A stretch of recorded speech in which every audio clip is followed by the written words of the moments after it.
Hello everyone, मी आहे ज्योती आणि ज्योतिष क्रिएटिव्हिटीमध्ये आज मी तुमच्यासोबत मस्त अशी नवीन रेसिपी शेअर करणार आहे। आजपर्यंत कोणीही न दाखवलेली भन्नाट आणि टेस्टी अशी शिऱ्याची रेसिपी शेअर करणार आहे। शिऱ्याचे बरेचसे वेगवेगळे प्रकार यापूर्वी तुम्ही बऱ्याच वेळा केलेही असतील आणि खाल्लेही असतील, पण आजचा जो हा शिरा आहे ना, हा थोडासा वेगळा आहे, इंटरेस्टिंग आहे आणि हेल्दीसोबत टेस्टीही आहे।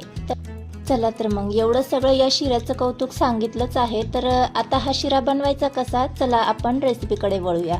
तर इथे मी घेतलेले आहेत हिरवे मूग। तर झालं असं, भाजीसाठी हिरवे मूग मी भिजत घातले होते, पण या हिरव्या मुगाची भाजी कोणालाही खायची नव्हती। तर आता या भिजवलेल्या मुगाचं करायचं काय, तर ही कल्पना माझ्या डोक्यात आली। तर हे साधारण रात्री भिजत ठेवलेले मूग होते, साधारण 1.5 वाटी इतके असतील। आता हे आपल्याला 2 ते 3 पाण्याने स्वच्छ धुवून घ्यायचे आहेत आणि मिक्सर जारमध्ये घालून घ्यायचे आहेत। इथे मी मिक्सर जारचा ना छोटा जो चटणी जार असतो ना, त्यामध्येच घालून घेणार आहे, म्हणजे एकदम फाईन अशी पेस्ट करता येईल आपल्याला। तर आता झाकण लावून याची पेस्ट करून घ्यायची। पेस्ट करत असताना अजिबात पाण्याचा वापर करायचा नाही आहे, कारण इथे आपण भिजवलेले आहेत, त्यामुळे छान अशी पेस्ट होते। तर इथे पाहू शकता एकदम फाईन अशी पेस्ट झालेली आहे। आता ही पेस्ट आपण एका भांड्यामध्ये काढून घेऊया आणि याच पद्धतीने सगळी पेस्ट आपल्याला करून घ्यायची आहे। मोठा जार जर इथे आपण घेतला ना, तर मूग आहेत ना मध्ये मध्ये अख्खे राहू शकतात, त्यामुळे इथे आपण छोटा चटणी जारच घेतलेला आहे। तर इथे या पद्धतीने सगळे मूग मी वाटून घेतलेत, अजिबात पाणी इथे वापरलेलं नाही आहे। आता हे आपण साईडला ठेवून देऊया आणि तोपर्यंत इथे मी घेतलेलं आहे एक पातेलं आणि जेवढे तुम्ही मूग घेतलेत ना त्याच्या दुप्पट आपल्याला इथे पाणी वापरायचं आहे।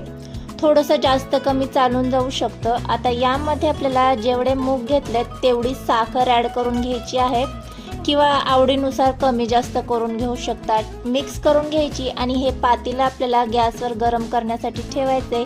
इथे पाक करायचा नाही आपल्याला, फक्त पाणी गरम करायचं आहे आणि ही साखर आपल्याला वितळवून घ्यायची आहे।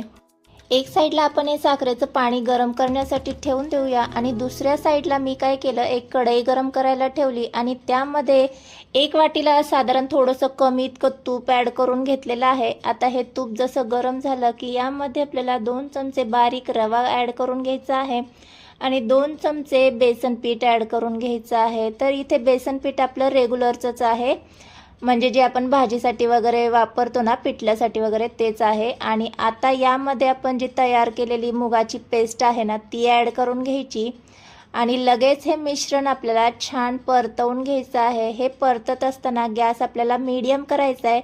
इथे आपण मूग जे वापरलेत ना ते कच्चे वापरलेले आहेत, त्यामुळे आपल्याला ना तुपामध्ये छान हे साधारण 5 मिनिटं तरी परतवून घ्यायचे आहेत।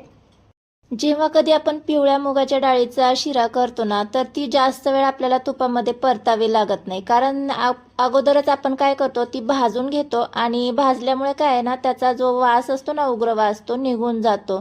तर त्याच्या उलट या हिरव्या मुगाच्या डाळीचं असतं, कारण याला साल असते ना, आणि ही आपण भिजत देखील ठेवलेली होती। भिजल्यामुळे आणि सालीमुळे याला ना असा उग्र वास निर्माण होतो, त्यामुळे हिला आपल्याला तुपामध्ये साधारण 5 मिनिटं तरी छान अशी परतवून घ्यायची। परतवल्यामुळे ना याचा उग्र वास निघून जातो। तर इथे पाहू शकता मी 5 मिनिटं छान अशी परतवून घेतलेली आहे, अगदी मोकळी सडसडीत झालेली आहे, एकदम खमंग असा याचा वास देखील सुटलेला आहे, खूपच सुंदर। आता या पद्धतीने परतवून झाली ना, तर आता यामध्ये आपल्याला काय करायचं आहे, इथे मी ना खवा वापरलेला आहे, तुम्हाला वापरायचा असेल तरच वापरा।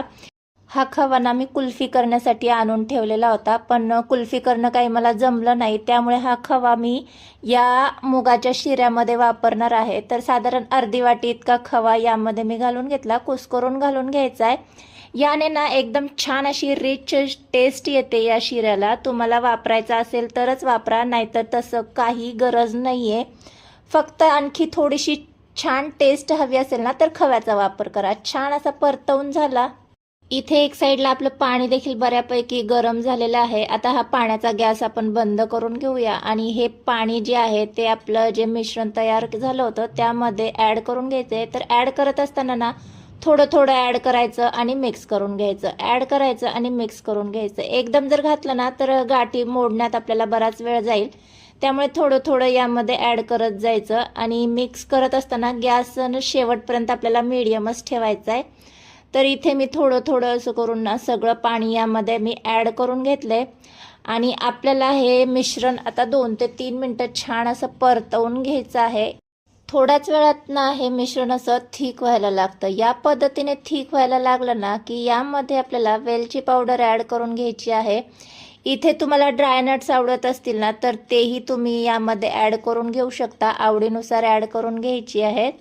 मी वेलची पावडर घातली आणि थोडंसं चिमूटभर यामध्ये मी मीठ घालून घेणार आहे आणि पुन्हा एकदा मिक्स करून घ्यायचं आहे. इथे पाहू शकता मस्त असा आपला शिरा तयार झालेला आहे. परफेक्ट झाला आहे हा कसा कळणार, तर या पद्धतीने असा पॅन सोडायला लागला ना म्हणजे समजायचा की परफेक्ट झालेला आहे.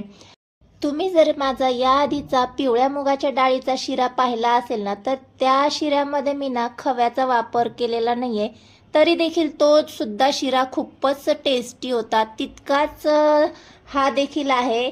तर हा गरमागरम शिरा आपण सर्व करून घेऊया. इथे मी गॅस बंद करते आणि मस्त रसरशीत हा शिरा आपण सर्व करून घेऊया. तर इथे पाहू शकता दिसायला जितका हा सुंदर दिसतोय ना तितकाच भन्नाट आणि टेस्टी आहे. या पद्धतीने तुम्ही शिरा बनवून जर मुलांना किंवा घरच्यांना खायला दिला ना तर अजिबात कोणाला कळणार नाही की हा हिरव्या मुगाचा आहे. इतका टेस्टी लागतो ना. तर आता स्वतःच्याच तोंडाने स्वतःच्या रेसिपीचं कौतुक करणं बास झालं. तर इथे तुमच्या लक्षात आलंच असेल की आजवर कोणीही न दाखवलेली अशी हिरव्या मुगाची टेस्टी अशी रेसिपी मी तुमच्यासोबत शेअर केलेली आहे. तर याची टेस्ट म्हणाल ना तर तुम्ही ट्राय केल्याशिवाय तुम्हाला कळणार नाही. तेव्हा रेसिपी ट्राय करा आणि कशी वाटली ती मला कळवा. भेटूया अशाच एका नवीन रेसिपीसोबत. तोपर्यंत मस्त खा आणि स्वस्त रहा. बाय.